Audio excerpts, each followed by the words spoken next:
he and Meghan are both very ridiculous plastic creatures who have thought that ego would get them everywhere. And it got them somewhere initially. But once you've arrived, you need to actually have sufficient substance as to stay. And neither of them has proven to be a stayer. Breaking right now, Meghan Markle's doomed Netflix deal may even see her partially finished cooking series never make it to air. Lady Colin Campbell up very shortly on this, but first let me just take you through these reports. So a Netflix insider says that the streaming service is not impressed with Polo's reception and that Meghan's cooking show might not make it. It will also mark, they say, the end of Netflix's $100 million deal with the couple. A source said there won't be another deal. There may be one-offs, but that's it. Now, a Netflix insider has also said that the Meghan show is make or break for the couple who had hoped to build a TV dynasty. So there is a lot of pressure on here. But a Californian source added to the Mail, people say Netflix are exhausted. It's so much work with her, and bluntly, the deliverable does not seem to be worth it. Another entertainment executive told the newspaper her show will have to be an enormous hit to turn around their deal and their reputations in this town. Lady Colin Campbell, goodness me, it's too late, isn't it now, Lady C? Netflix are embarrassed about what's happened with Polo. They want to pretend it almost doesn't exist. And I just see no way that a self-indulgent series of Meghan cooking for her woke mates is all of a sudden going to provide Netflix with the hit that they so desperately need. I mean, they haven't provided one drama. They haven't provided one scripted series. The only thing that worked was Harry and Meghan when they trashed on their own family. And of course, even that had far less interest and viewership than the big one that they didn't give to Netflix, but instead they gifted to Oprah Winfrey on CBS. Well, of course, they didn't gift it to Oprah, as you know only too well, Dan. They managed to get paid through the back door, Yes. you know. Yes, we still don't know, do we? But there's that huge multi-million-dollar donation to Archwell. I wonder who that came from. So yes, good point. But you know the point that I'm making, though. Really, Yes. given how much Netflix was paying them, it was an outrageous decision. Well, it showed how naive and disloyal, treacherous, and plain plumb stupid they were. Because that's, but it shows if you're a double dealer, you continue to double deal. I honestly do not see how that American Riviera Orchard show is going to be a lifesaver for them. Meghan is a very unlikable personality. Once the public gains an insight into a public figure by seeing enough of them in action, the public makes up its own mind as to whether it likes that person or not. I mean, because once you know somebody enough television, it's like knowing them personally. And Meghan has proven herself to be so unlikable that, and if she were unlikable but fascinating, that might be a different matter. For instance, Gwyneth Paltrow isn't particularly likable, but she was a big star before, and she's outrageous in a sort of hippie-ish sort of way, vaginal candles and all the rest of it. And Martha Stewart's a good example of that too, surely. Not necessarily likable, but people are incredibly impressed and want to emulate parts of her life. Exactly. And Martha Stewart is actually, I think, far more likable than Gwyneth Paltrow. But each of them actually has a certain glamour and a certain appeal that people want to be a part of. Totally Nobody agree. wants to be a part of Meghan Markle's pity fest. and you know, and the who wants to be joining the Judas Iscariot team? I honestly don't see it working unless she has a personality transplant. I just look at that photograph.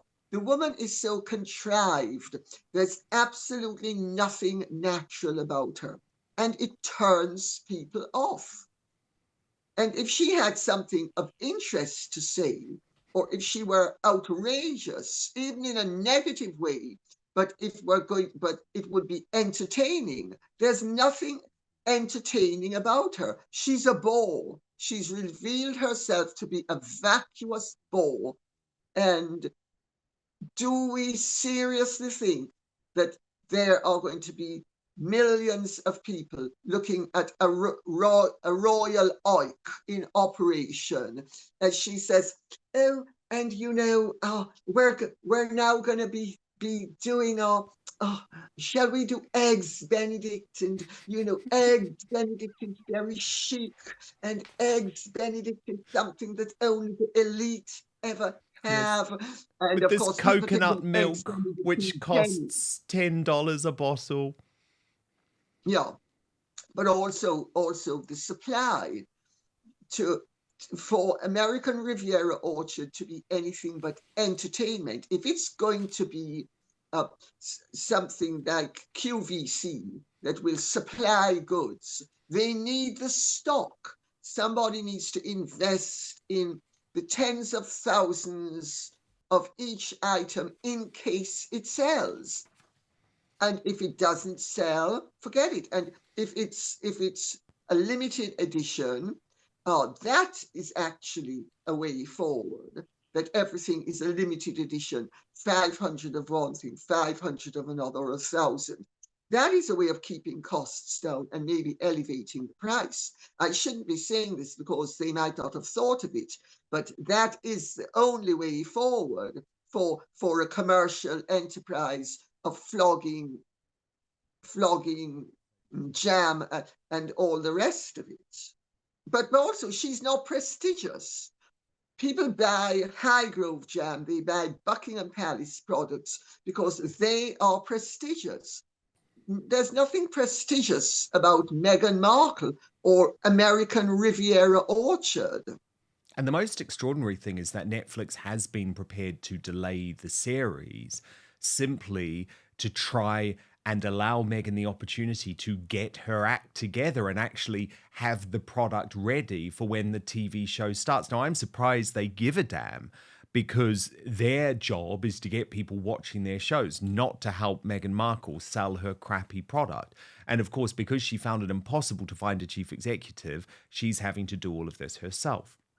But look, Lady Colin Campbell, the whole mainstream media now has really woken up to Meghan Markle. Certainly a lot of the publications in the US that used to be slavishly loyal, the likes of Newsweek and The Cut, have turned because actually even they have been able to see the writing on the wall.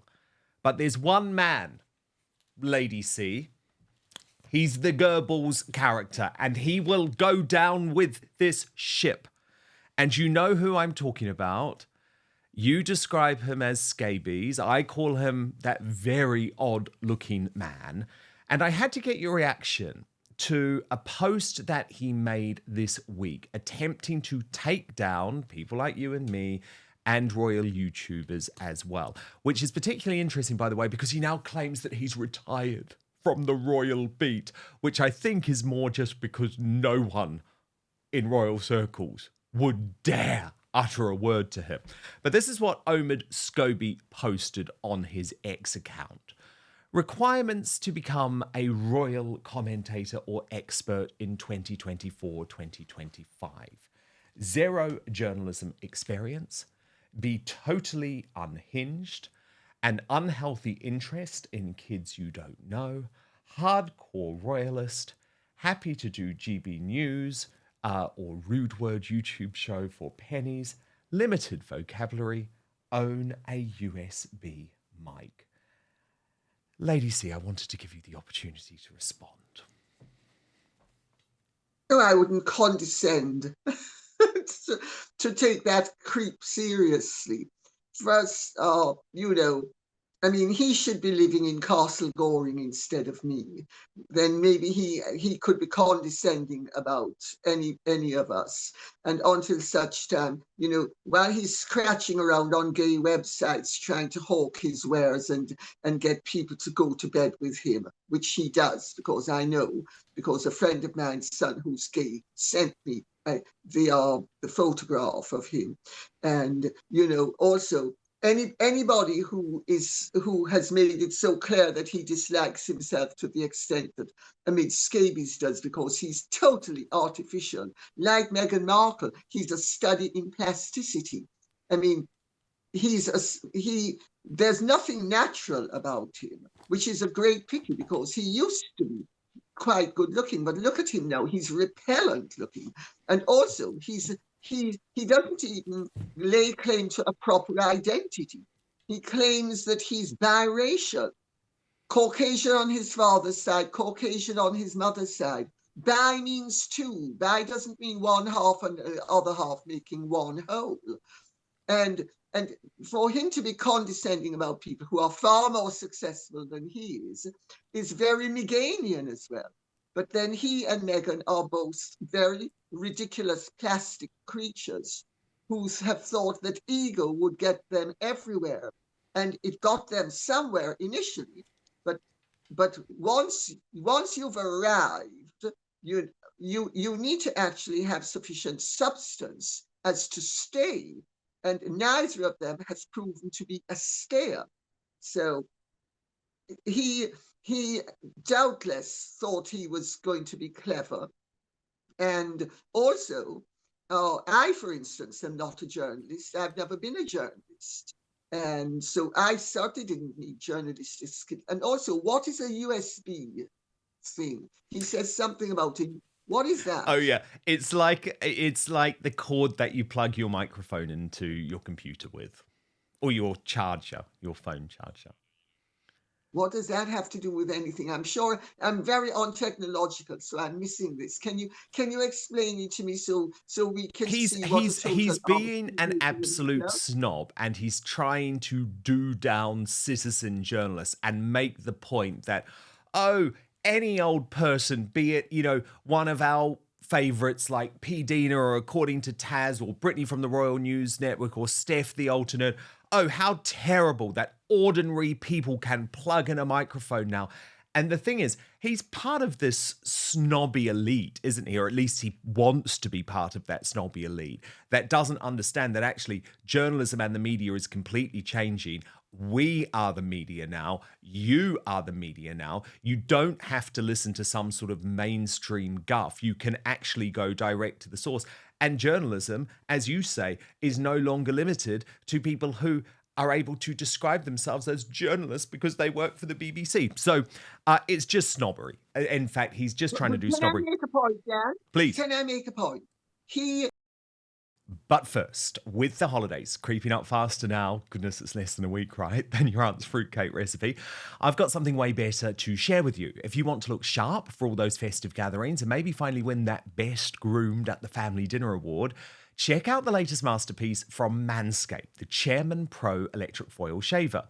Trust me, this is like Rudolph for your face, guiding you to a smooth, irritation-free shave. So let's dive into the goods. The Chairman Pro is armed with not one, but two interchangeable skin-safe blade heads. Think of them as your grooming superheroes. The skin-safe 4-blade foil for when you want that baby bottom smooth, and the skin-safe stubble trimmer for when you want to keep some stubble but clean it up a bit. Both keep you looking sharp while minimizing razor burn and irritation, because nobody wants to show up to the holiday party, right, looking like they lost a fight with a Christmas tree. But wait, there's more. The Chairman Pro has Flex Adjust technology, which is basically like the holiday miracle of shaving. It's sort of like Santa's elves made it just for you. The blades and pivoting head adjust to every curve of your face and is gentle on the neck area as if they had the gift of foresight. So go ahead, kiss that awkward jawline patch goodbye. No more pretending it doesn't exist while you hope nobody notices under the mistletoe. And if you want even more precision, on the right side of the bracket, there's a precision lock. When you lock it, the blade head sits firm so you can achieve a more precise shave. And here's something that's going to make your grooming routine even easier. The Chairman Pro is waterproof. So yep, you can use it right in the shower. And the waterproof feature doesn't just make shaving easier, it also simplifies cleanup too. Just a quick rinse under the sink and you're all set. The Chairman Pro isn't just for daily shaves either, it's powerful enough to tackle up to 5-day growth, making it perfect whether you're shaving every day or just tidying up after a few days. And with up to 75 minutes of runtime on a single charge, you'll have plenty of juice to go from Santa's beard to smooth as a snow angel. See what I did there? It even has a travel lock to make sure it doesn't accidentally turn on in your bag, and an LED spotlight to help you see every detail, ensuring nothing gets missed. So get the Chairman Pro today and experience a shave that is as smooth as you deserve. I use this product. Trust me, it has everything you need to keep your face looking and feeling its best, all in one box. So head on over to manscaped.com and join the over 11 million men worldwide who trust Manscaped by using the code Outspoken for free shipping and 20% off. That's www.manscaped.com. Use the coupon code Outspoken and you'll get 20% off your entire order and free shipping. But now, back to the show. First of all, he has no concept, as obviously do most journalists who are in the mainstream media. Journalism is not supposed to be about elitism. Journalists have traditionally been ordinary people who are not members of the elite, who are going to call out the elite when the elite fail to behave properly. So that has always been the function of true journalists. Also, Omed Scobie is not a member of any elite. He's not from any sort of eminent background. He's basically a jobbing journalist who prostituted himself so that he could suck up to that ghastly creature, Meghan Markle, because the both of them had a lot in common plastic-wise. And it's a joke that he would call out, because journalists, whether they are on YouTube, Substack, or even in the mainstream media, they only are as successful as their content. And Omed Scobie is the perfect example of somebody who has turned out to be a failure because he was purveying false goods to the public and making people think that it was something it wasn't. And he has worked his way into failure. And all the good YouTubers, like according to Taz, for instance, they know their stuff. I mean, even Kinsey Schofield, she knows her stuff. You know, these are not people to be denigrated. They are people to be respected. Totally. And had he known his stuff, instead of being Joseph Goebbels to Meghan Markle's Adolfine Hitler, he would still be earning good money.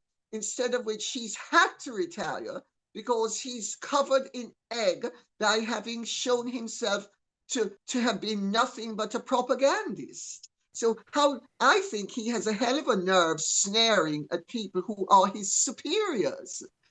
He is an inferior being. Oh, couldn't agree more. That was beautifully put, Lady Colin Campbell. Absolutely beautifully put. Now, I just want to ask you about this latest attempt by the Daily Mail, which is really trying to rewrite history, I think, when it comes to Harry at the moment. They certainly are trying to get him to stop the legal cases and things. So anyway, this new narrative that they're pushing, and it's particularly bizarre, by the way, given the information they use for this new report was actually contained in Tina Brown's book, which was released some time ago. But the new line that they seem to be pushing, Lady C, is Did Prince Harry rush into marrying Meghan because they both felt her biological clock was ticking? Now, the thing is, Harry was so completely drunk on Meghan. It wasn't just the biological clock, was it? I have no doubt that she did use that as part of her manipulation of him, but I found this new angle from the Mail particularly, I guess, apologetic to Harry. What did you think? But I think it hits several home runs at the same time. If Meghan's biological clock were ticking, that would immediately mean that any question of the surrogate rumors is fallacious, notwithstanding her performance during her pregnancy with Archie and Archie's uh, showing that he had Tom Daly techniques down pat while he was a fetus and diving between maternal knees at a public event. So that's one thing it would address. And I would not be surprised that Meghan played. In fact, I know as a fact that Meghan used every form of pressure she could to rush Harry up the aisle, including feeding the media stories so that she would be established as his girlfriend at a time that he wanted to keep the relationship secret. Uh, so I have no doubt that she played every trick in the book, but her biological clock, he was besotted with her by his own admission from the, Yes. he says from the second meeting, but of what he says, it was from the first meeting that, and remember, he was so eager to meet her that he was most likely already priming himself for this great love, because according to him, he wet his trousers before their first meeting. Do you remember that? Now, Yes. that's not the behavior of a rational or a mature human being. That's certainly not the behavior of a sane or sensible or functional human being. That's somebody who is seriously, seriously emotionally disturbed, and at the very least, and a desperado, so desperate to meet her that he wets himself. So he handed her the clay and she molded thereafter. But she is the one, my information is that she is the one who propelled him up the aisle.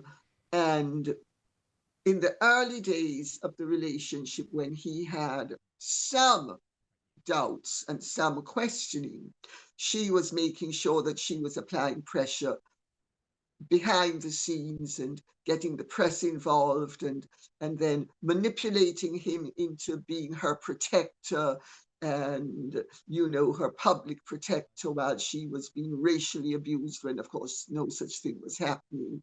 So I think it's a line, and I think it's a line that serves many purposes. I'm not convinced by it, the way it is presented. And also Tina, with due respect, I mean, I've known Tina a long time and I like Tina and I respect Tina, but Tina is the ultimate journalist. And Tina will use information to further her own career. And Tina will suppress that which it is convenient to suppress, and she will overblow that which it is convenient to overblow, taking uh, the angle that it will help her career. But this is not a hypothesis that I buy into. 100%. Let me put it that way. No, I get that. Lady C, just finally wanted to ask you about this extraordinary hypocrisy from Meghan this week regarding her ethical handbags. Do you remember this?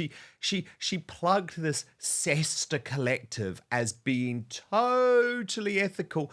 Until it's revealed that the poor women in Rwandan sweatshops making them are paid as little as 10p per hour, well below, by the way, the figures that the World Bank considers the extreme poverty line. In fact, Lady C, less than half what the World Bank considers as the extreme poverty line.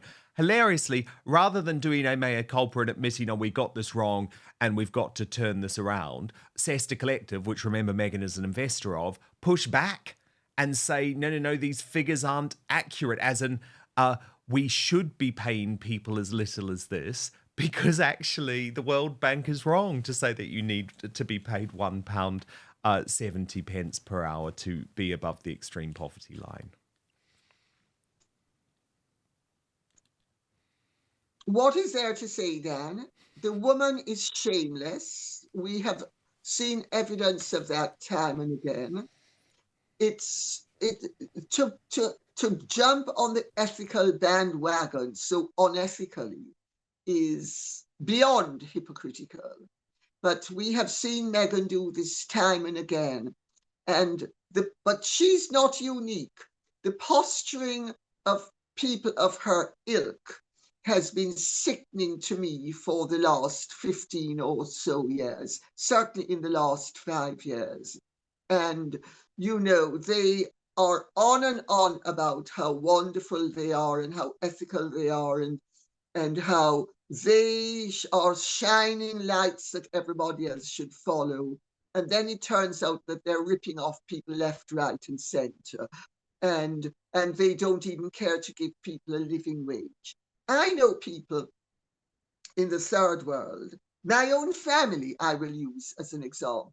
My own family, when they were one of the major owners of department stores in Jamaica, they always paid above the going rate. So they kept staff. And my father would say, I don't know how people can live on what they're supposed, what they were normally being paid. That's what ethical people do. They give a little bit more. They don't take advantage of a situation to exploit people and make as much profit as possible. But of course, Meghan has invested in this company. And I suppose in her scheme of things, rather like Omed Scobie's, they're both right. We are superior people. Why do the ordinary people, if they're journalists, why do they need to be acknowledged for being accurate when I, the great phony, can be a fraud? And from Meghan's point of view, well, I need millions, so why should people in Rwanda even have twice the amount of that they could easily be paid? And it would affect the profit margins minimally. But I mean, she doesn't think like that. The woman is insufferably greedy. Yes, she is. Oh, Lady Colin Campbell, you are absolutely brilliant. Thank you so much. And I just have to drop a little plug to everyone to say that on Monday, we have a very special edition of the show where Lady Colin Campbell is going to reveal the inaugural Lady Colin Campbell Awards for 2024. So who does she love? Who is the sharp tongue out for? You've got to be with us 5 o'clock UK time, Monday, for the big reveal. So Lady Colin Campbell, get your thinking cap on over the weekend, and I can't wait to see you on Monday. Thank you, Dan. God bless. I will do my best to have the old brain cells working. Not too much champagne on Sunday night, okay? Thank you, Lady C. Thank you so much for watching Dan Wootton Outspoken. Please click on my face just to the bottom left to subscribe to this brand new independent news source. and turn on the notification bell so you'll be alerted to our brand new live shows, uncancelled interviews, and special royal episodes. Outspoken is also now available as a podcast, so you can listen to the show every weekday on the go, wherever you are.